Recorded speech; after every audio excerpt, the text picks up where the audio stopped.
ஆக்சுவலா உருகி உருகில வந்து பாட்டு பேர் நான் கடைசி வரையும் சண்டை போட்டேன். யானிங்கிறதான் பாட்டு பேரா வரணும். ஆக்சுவலா அந்த உருகி உருகி போனதடி உள்ளம் யானியே, அது யார் நீயே கிடையாது, யானியே. யான் அதாவது யான்னா நானு, நீ. சோ என்னவள் நீ அப்படிங்கறத காயின் பண்ண வேர்டு அது. அது நானா அந்த இடத்துல அது அழகா இருக்கும். அந்த யானிங்கிற வேர்டை நான் விற்காத கம்போசரே இல்லை, எல்லார்ட்டையும் வித்துருக்கேன். நான் வர என்ன ஊக்குவிக்கலாம், யானின்னு வச்சா நல்லா இருக்கும் அப்படின்னா, அதாவது இதான் எக்ஸ்பிளேஷன். இவ்வளவு சொல்லி புரியுற மாதிரி இருக்குது, வேண்டாம். எனக்கு ஆக்சுவலா ஒரு இடத்துல வித்துட்டேன், ஒரு வழியா பரத்னு ஒரு கம்போசர்கிட்ட வித்துட்டேன். பிரதீப் அண்ணா வந்து பாடினாரு.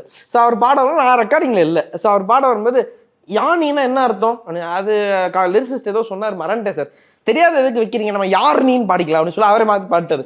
ஐயோ இப்போ இப்பயும் விற்க முடியாது அப்படின்னு சொல்லி கடைசியாக இங்கே விற்றேன். கடைசியில் பாட்டு டைட்டில் உருகி உருகின்னு வச்சுட்டான். ஏன்டா எல்லா இடத்துலையும் இப்படி பண்ணிருக்கேன், கஷ்டப்பட்டு ஒன்று எழுதுனேன்டா, சரி போகடா உருகி உருகினே இருக்குன்னா யானி இனிமேல் விற்கவே இல்லைடா அப்படின்னு ஆயிடுச்சு. ஸோ நிறைய காயின் பண்ணுவோம், பட் அது சிலது வந்து ஒர்க் ஆகும் அடிப்பொலியுமே, சிலது ஒர்க் ஆகாமல் அப்படியே மறைவாக போயிடும்.